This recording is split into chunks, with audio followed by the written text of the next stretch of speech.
Ito mga kalipad, yung DJI Neo natin na 5 finger yung propeller natin. Pinalitan natin ng 5 finger. Pinalitan natin yung original, yung 3 propeller finger nya. Ito. So may sound check tayo nito sa dun sa stock at saka dito sa bago, dito sa 5 finger propeller. So panoorin nyo mga kalipad yung vlog nito kung sa mga nagre-request kung gaano siya katahimik o maingay pa rin. Ayan mga kalipad.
So ayun mga kalipad, na-try na natin tong 5 finger na propeller nya sa DJI Neo.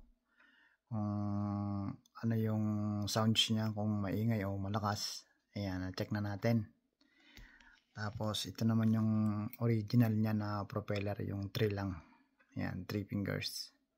So kayo na ang mag-decide kung anong gusto ninyong ikabit na propeller sa DJI Neo ninyo.